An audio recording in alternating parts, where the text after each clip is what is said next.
गुरुदेव। जय गुरुदेव। गुरु पूजा में सबकी पूजा, गुरु समान कोई देव न दूजा। संत फकीरों का पैगाम, बदलेगा धरती और इंसान।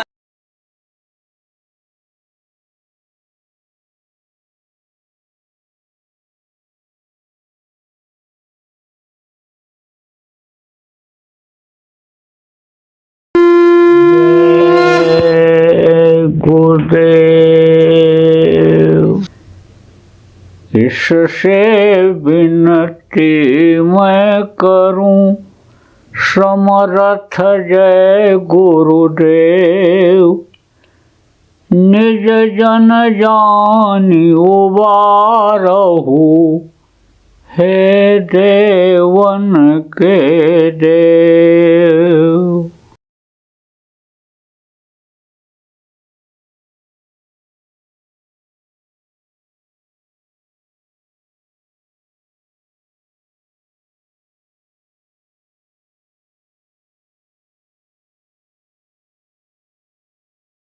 जय गुरुदेव। सर्वसमर्थ सर्वत्र स्मरणीय परम पूज्य गुरु जी महाराज, उपस्थित सभी सत्संगी प्रेमी बच्चों एवं बच्चियों, गुरु महाराज की दया हुई 18 मार्च 2022 सायंकाल के बेला में होली के इस पावन कार्यक्रम में उज्जैन आश्रम आप पधारे और आज दया से ही हमको और आपको कुछ कहने सुनने का अवसर मिला, क्योंकि इस जिंदगी का किसी के कोई भरोसा नहीं।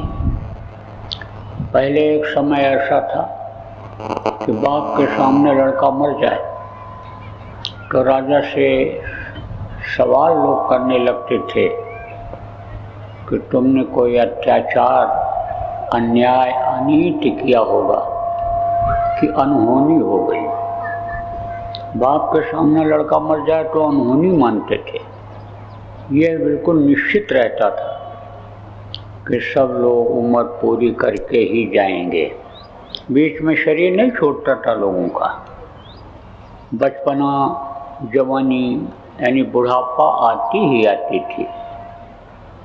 लेकिन अब इस समय पर देखो, घर से आदमी निकले, कोई भी गारंटी नहीं है कि 2 घंटे के बाद ठीक ठाक फिर वापस आ जाएगा। आप समझो रात को सोया, कोई गारंटी नहीं है कि सवेरा देखेगा ही देखेगा। तमाम तरह की बीमारियां फैल गई, तमाम तरह का रोग जिसको कहते हैं, यानी जो मामूली हुआ करता था वही असाध्य रोग बन गया। आप समझो लड़ाई झगड़ा की वजह से, दुश्मनी की वजह से, कौमियत की वजह से आप ये समझो कि एक दूसरे के लोग खून के प्यासे हो रहे हैं। आदमी के जान की कोई कीमत नहीं रह गई। जानवरों की तो भी कीमत लगाते हैं, लेकिन आदमी की कोई कीमत नहीं रह गई। कैसे आप ये कह सकते हो कि अभी हमारी जवानी है, बुढ़ापा एक समय पूरा होगा तब हम जाएंगे? तो ये जो जीवन का क्षण है, ये जो आपको जीने के लिए मिला है, खर्च करने के लिए मिला है, इसकी कीमत आपको लगानी चाहिए। देखो, सत्संगों में इन्हीं सारी चीज़ों की जानकारी करने के लिए पहले लोग नियम बना रखे थे और जाते थे, सत्संग सुनते थे और सत्संग के वचनों को याद कर लेते थे और जैसा बताया जाता था उस हिसाब से जब करते थे तो उनको फायदा मिलता था। आप सुनते तो हो बहुत से लोग, लेकिन सुन करके चले जाते हो, भूल जाते हो। मतलब की बात सबको याद रखनी चाहिए। कोई ज़रूरी नहीं है कि आध्यात्मिक सत्संग को ही सब लोग समझो, क्योंकि ये तो स्कूल है, आध्यात्मिक स्कूल है ये। इसमें कोई पहले में है, कोई दूसरी में है, कोई तीसरी में है। तो ये 5 दर्जा में है। 5 दर्जे की पढ़ाई अगर मास्टर पढ़ाते हैं तो 1 दर्जा 2 दर्जा में पढ़ने वाला उसको क्या समझेगा। लेकिन कुछ ऐसी चीज़ें होती हैं जो व्यवहार में आती हैं, उसको हर कोई समझता है। और जब उस व्यवहार में आने वाली चीज़ को समझ लेता है और जैसा बताया जाता है घर में करता है और उसको फायदा होने लगता है, तब आना जाना शुरू कर देता है। तो व्यवहार की चीज़ें तो बहुत बताई जाती हैं। व्यवहार में जैसे मोटी चीज़ आप ये समझो, खाने के लिए बताया जाता है कि थोड़ा कम खाओ, कम खाओगे तो बीमारी नहीं आएगी, कम खाओगे तो लड़ाई झगड़ा से बचे रहोगे, बर्दाश्त कर लोगे, लड़ाई झगड़ा से बचे रहोगे, मर मुकदमा नहीं चलेगा, कोर्ट कचहरी में नहीं जाना पड़ेगा। घर में एक को गुस्सा आए, दूसरा चुप हो जाए तो अन्य समझ लो झगड़ा टल जाएगा। आसान तरीका आपको बता दिया गया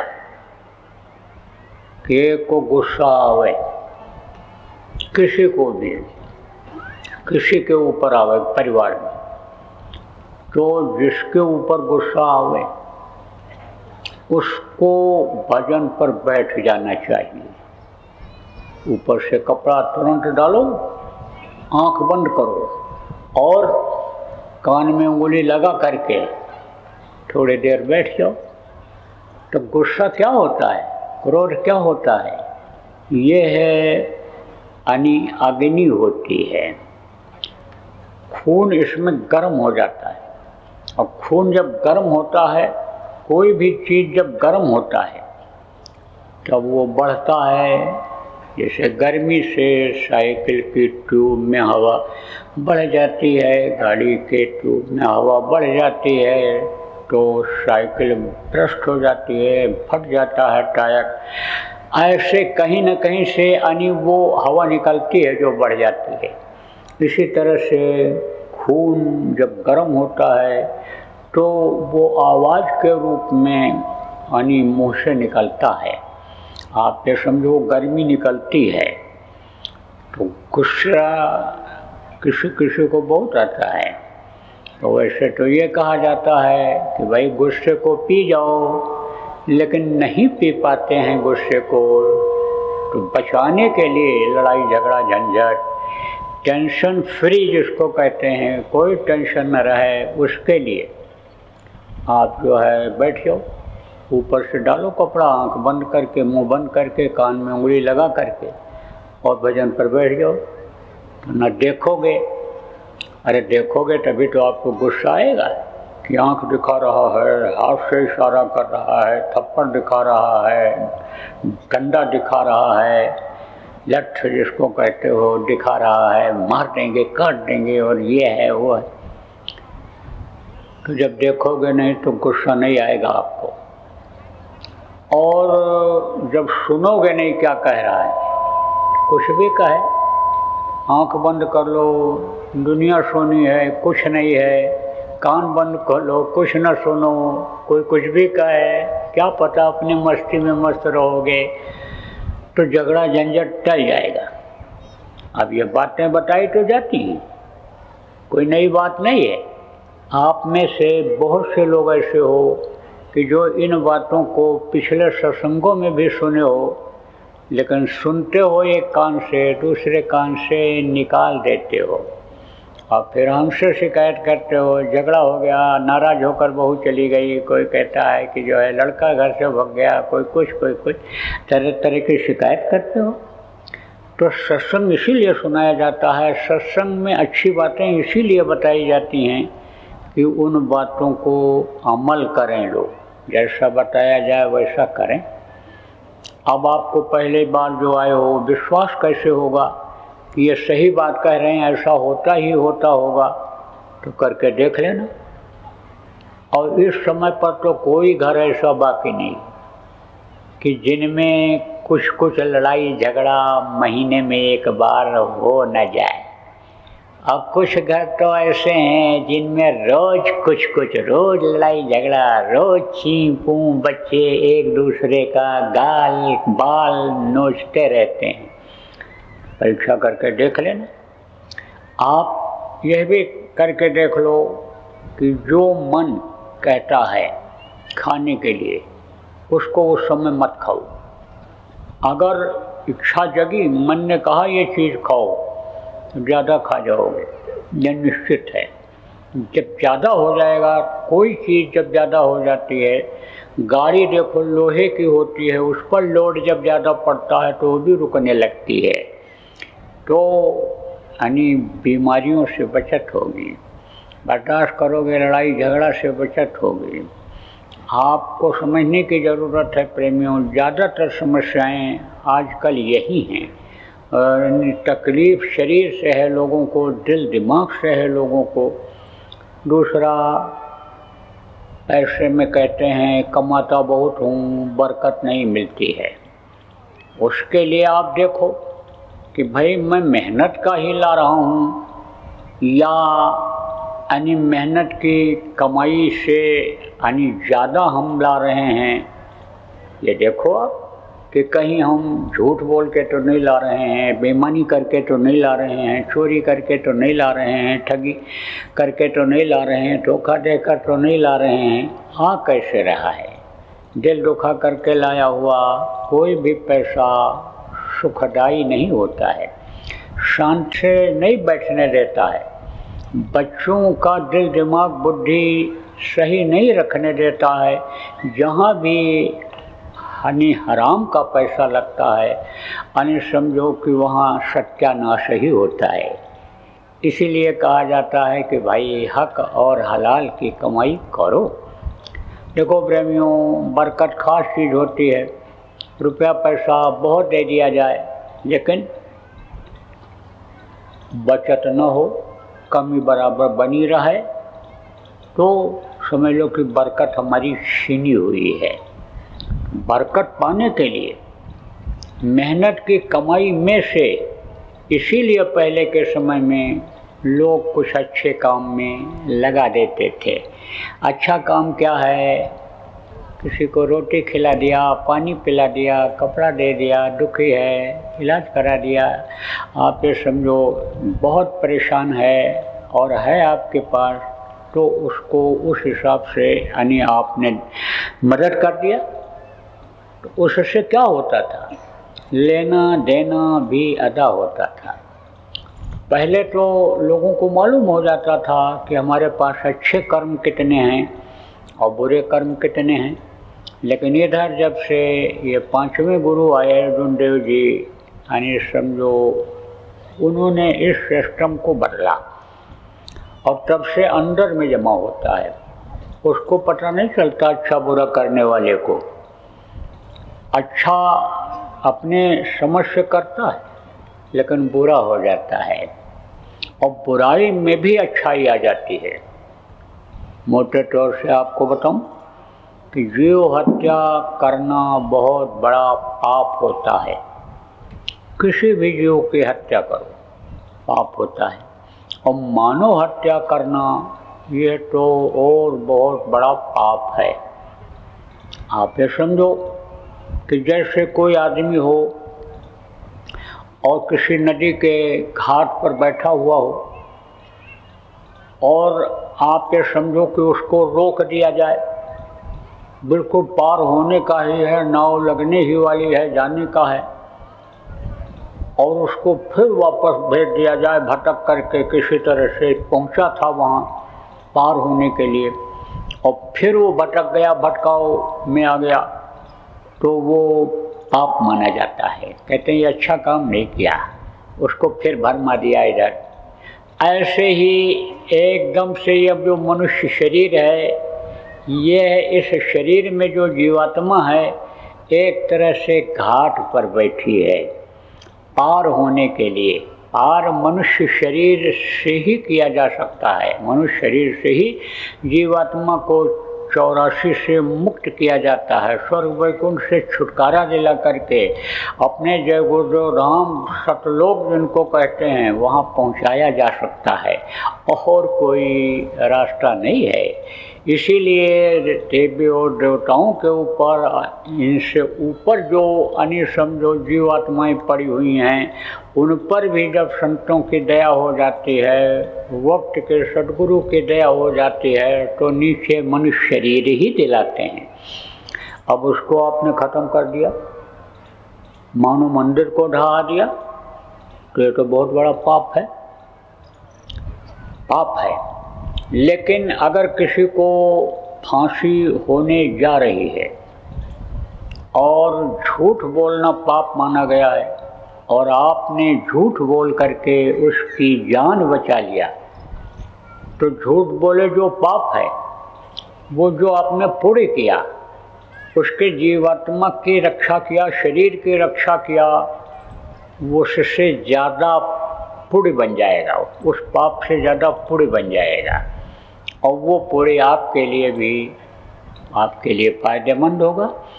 कुछ लोग ऐसे हैं कि उनको तुरंत लाभ नहीं मिलता है, उनका जो किया हुआ अच्छा कर्म है इकट्ठा रहता है, और उसको दूसरे के बचाने में, यानी समझो कि ट्रांसफ़र जिसको कहते हैं, स्थानांतरित जिसको कहते हैं, वो किया करवा दिया जाता है। तो प्रेमियों, कहने का मतलब ये है कि मेहनत और ईमानदारी की कमाई करनी चाहिए। और आप ये समझो प्रेमियों कि भजन के लिए यह मनुष्य शरीर मिला, पूजन के लिए ये मनुष्य शरीर मिला, इस चीज़ को हमेशा याद रखना चाहिए। खाने पीने और मौज मस्ती के लिए मनुष्य शरीर नहीं मिला।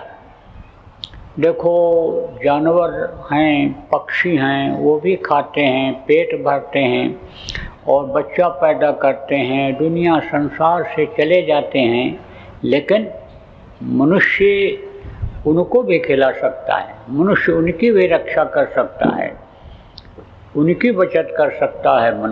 मनुष्य के पास बुद्धि है, अकल है। तो कहते हैं कि अकल को गिरवी मत रखो, अकल लगा करके जो काम करोगे उसमें सफल हो जाओगे। आप ये समझो, तो अकल लगाना चाहिए कि कहीं हम फेल ना हो जाएं, कहीं हम चूक न जाएं, कि हमारा जीवन का ये समय बेकार चला जाए, ऐसे ही खेल खेल में चला जाए। हमको जो अपना काम है, जिसके लिए मनुष्य शरीर मिला है, उस काम को भी करना चाहिए, ये हमेशा याद रखो। और याद ही न रखो, उसके लिए समय निकालो। समय बहुत रहता है आपके पास, समय की कमी नहीं है। आपका जो टाइम टेबल है, जीने का, रहने का, खाने का, कमाने का, उसको सही करना पड़ेगा। समय से उठ जाओ और अपना जो रोज़ की क्रिया है, टट्टी मैदान जिसको लैट्रिन कहते हो, जाने का, हाथ मुँह धोने का, नहाने धोने का, उसको आप कर लो।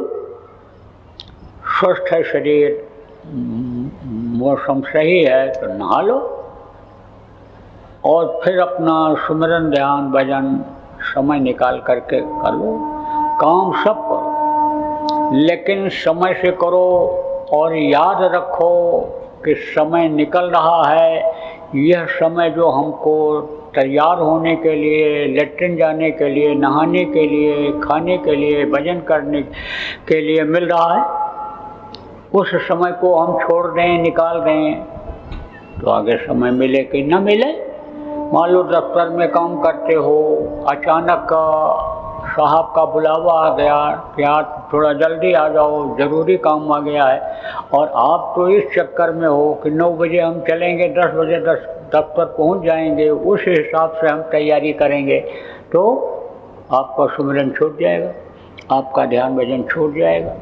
व्यापार करते हो, व्यापार में कोई दिक्कत आ गई, कोई परेशानी आ गई, खबर आ गई, इंस्पेक्टर चेक करने के लिए आ रहे हैं, पता चला गाड़ी पलट गई, पता चला कि एक्सीडेंट हो गया, अब गाड़ी उठाओ, भाग करके जाओ, देखो ट्रक चलाते हो, गाड़ी चलाते हो, देखो क्या हुआ, उसको खींचो खाचो, ले जाओ वहाँ बनवाओ, इंश्योरेंस वाले को बुलाओ, तो समय उसमें चला जाता है। तो समय निश्चित कर लेना चाहिए। कहा ना कि कल किसी ने नहीं देखा है, आने वाले समय को आप नहीं देख पाते हो, और यह कोई ज़रूरी नहीं है कि आने वाला समय आपका अपना ही होगा।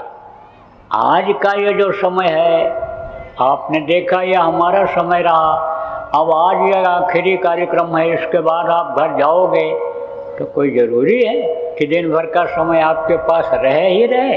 यहाँ तो दिन भर का समय आपको मिला, इसलिए सारा टाइम टेबल आपको अपने रोज़ का जीवन का प्रेमियों बनाने की ज़रूरत है।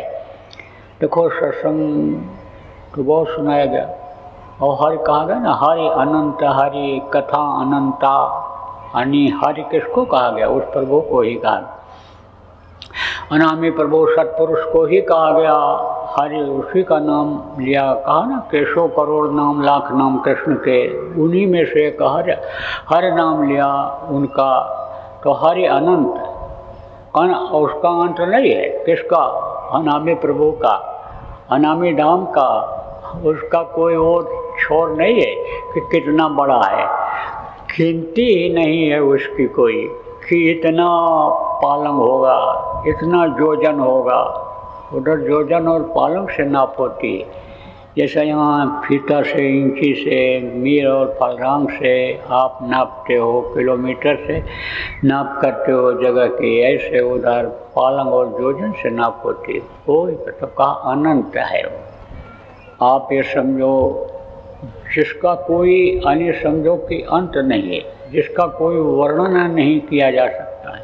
इसीलिए तो संतों के लिए कहा कि संतों की महिमा अनंत, अनंत किया उपकार। जो संतों को वहाँ देखा, जो उन्होंने उस शरीर में देखा, उस रूप में देखा, आप समझो कि उन्होंने कहा अरे यहाँ क्या कहूँ अब इनके बारे में, यहाँ वहाँ देख करके चकित हो जाता है। जब कबीर साहब को रानी इंदुमती ने सतलोक में देखा, उनके भव्य रूप को देखा, उनके मोहक चेहरे को देखा, उनकी सुंदरता और उनके शरीर की खुशबू को जब देखा, सूंघा, तब बोली कि आप हमको मृत्युलोक में बता दिए होते कि मैं ही सब कुछ हूँ, तो मुझको इतनी मेहनत क्यों करनी पड़ती। तब उन्होंने कहा तुझको विश्वास न होता कि मनुष्य शरीर में भी इतनी ताकत होती है, कभी विश्वास न करती। इसलिए तुझको मैंने युक्ति बताया, उपाय बताया, रास्ता बताया, रास्ते पर चलाया और तेरी मदद किया, और फिर ला करके ये जलवा दिखाया कि जिससे तुझको विश्वास हो जाए। तब चरणों पर गिर पड़ी, बोली आपने जब से मुझे अपनाया, कदम कदम पर मेरी मदद आपने किया, गृहस्थी के जंजाल से मुझको निकाला है, मुझको नहीं मेरी जीवात्मा को जगाया, मेरे घर की होश आपने दिलाई, मुझे आपने रास्ता बताया, नामदान दिया, रास्ते में जो लोक में अन्य बाधाएं आई उनको भी आपने दूर किया, लेकिन मैं बस केवल आपके एक आदेश को पकड़े रही, उसको नहीं छोड़ा। कौन सा आदेश? जिसके लिए कबीर साहब ने कहा है, हर अन्य संत यही बोले हैं, उन्हीं की बातों को बोले हैं कि गुरु को माथे राखिए, चलिए आज्ञा माए, और का कबीरता दास का 3 लोक बनाए। गुरु को मस्तक पर सवार रख करके चलो, आज्ञा माए, उनके आज्ञा में चलो। गुरु को मस्तक पर सवार रखो, हमेशा गुरु को याद करते रहो, हमेशा गुरु को हाजिर नाजिर समझो। हाड़ मांस के शरीर में उनको न समझ करके, उनको किसी भी अंदर के लिंग शरीर, सूक्ष्म शरीर, कारण शरीर में समझ लो। उससे भी परे अगर जानकारी है तो उनको समझ करके हमेशा अपने मस्तक पर सवार रखो, सामने रखो। और अगर ये करोगे, आज्ञा में चलोगे, आज्ञा के खिलाफ नहीं जाओगे, तो फिर 3 लोक भय न, स्वर्ग वैकुंठ मृत्यलोक में कोई भय नहीं है, इधर भी कोई भय नहीं, उधर भी कोई भय नहीं है। फिर तो गुरु सहाय हैं, और गुरु जब सहाय होते हैं तब काल कर्म की चले न बाजी। काल कर्म की कोई बाजी नहीं चलती है। ऐसे ही गुरु के लिए कहा गया कि संतों की महिमा अनंत, अनंत किया उपकार। जो उपकार संत जीवों के लिए करते हैं, कहा गया कि उसका वर्णन ही नहीं किया जा सकता है, बताया ही नहीं जा सकता है कि कितना बड़ा उपकार किया। अब आप समझो, कोई जेल में बंद हो जाए और उसको ले जाओ, रोटी खिला दो, ठंडी है कंबल दे दो, बिस्तर दे दो, तो कहेगा उपकार किया आपने मेरे ऊपर। आप भी कहोगे उपकार किया मैंने ये। लेकिन कोई जाए, उसका ताला खोल दे, खुलवा दे और बाहर निकाल दे या निकलवा दे, तो फिर तो कहेगा इससे बड़ा उपकार और कोई हो ही नहीं सकता है कि आपने हमको बंधन से मुक्त करा दिया। देखो प्रेमियों, इस वक्त पर काल ने इस तरह से बांध रखा है कि निकल नहीं सकते हो। एक जगह से निकले दूसरी जगह फंस जाओगे, तीसरी जगह फंस जाओगे, चौथी जगह फंस जाओगे, कहीं न कहीं मोह माया में कहीं न कहीं फंस जाओगे। फंसाने का इस तरह से बना दिया। पहले तो ये शरीर ही बनाया, अब इसके खाने पीने का इंतज़ाम करो, रहने का इंतज़ाम करो, समय निकालो। 24 घंटे से ज़्यादा समय एक दिन में किसी के पास नहीं है, इसके लिए करो। पहला बंधन पड़ा देह का, दूसरा तिरिया जान, तीसर बंधन पुत्र विचारो, चौथा नाती मान, और नाती के कहो नाती होवे, वाको कौन ठिकान। धन संपत्ति और हाथ हवेली, यह बंधन क्या करूं बखान। 16 पचलड़ 17 रसरी, बांध दिया तो है बहुविध तान। हमरे बिना तुम छूटो नहीं, जीते जी दर सुनो न कान। शरीर है, अब औरत आ गई, अब वो भी फर्ज आपका बनता है। उसके लिए खाने पीने उसका इंतज़ाम करो, उससे प्रेम करना पड़ेगा आपको। बच्चे हो गए, बच्चों के लिए वही सब करना पड़ेगा। बच्चे के बच्चे हो गए तो अब वो भी एक जिम्मेदारी हो गई। अभी तक तो पिताजी पापा जी ही थे, अब तो दादाजी हो गए, तो अब और भी जिम्मेदारी बढ़ गई। और बुढ़ा कहता था ना कि हम भजन भाव भक्ति करेंगे जब जब बच्चे खड़े हो जाएंगे, हमारे करने लायक हो जाएंगे। जब बच्चे करने लायक हो गए, फिर महात्मा उधर से जाते थे, बैठा रहता था, समझाते थे। तो जब समझाते थे तब कहता था जरा सा ये यानी समझो कि एक कोई और संभालने वाले हो जाते, ये नाती पोता ये होता, तो फिर ये अकेला नहीं रह जाता लड़का, और फिर ये है सब संभाल जाता। जब नाती पोते हो गए तब कहा अरे अब तो कर ले, अब तो तेरा चौथापन आ गया, अब तो बुढ़ापा आ रही है, ऐसे निकल जाएगी बुढ़ापा कि तो इसको पता ही नहीं चलेगा और एक दिन शरीर छूट जाएगा, अब तो कर ले।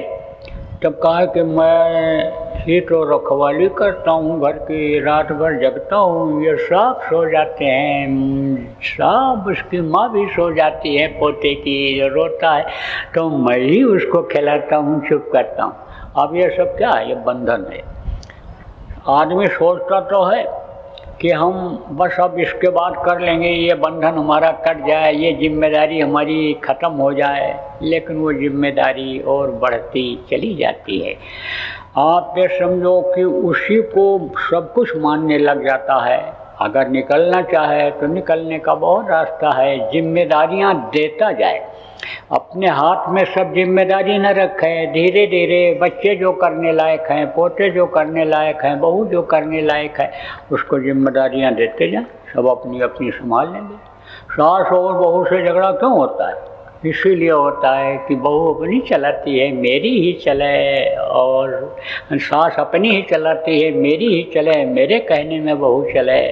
और बहू आती है तो वो चाहती है कि भाई मुझे भी इसमें अधिकार मिलना चाहिए, मैं भी अब इस घर में आई।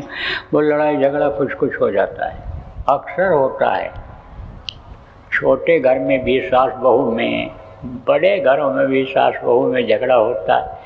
अब ये ज़रूर है कि छोटे घर में झगड़ा होता है, ज़ोर ज़ोर से बोलती हैं, सबको मालूम हो जाता है। बड़े घरों में अंग्रेजी में बोलती हैं, अंग्रेजी में गाली देती हैं, धीरे से बोलती हैं, सबको नहीं पता चलता है, लेकिन होता है कुछ कुछ। तो बस इसी अहंकार में कुछ कुछ होता है, अपना मान करके कुछ कुछ होता है। और अपना ही जब आदमी मानता है मेरा ही है, मेरा ही चला ऐसे ही हो, तब उसको उसमें ज़्यादा समय देना पड़ता है, ज़्यादा सोचना पड़ता है, ज़्यादा शरीर से मेहनत करना पड़ता है।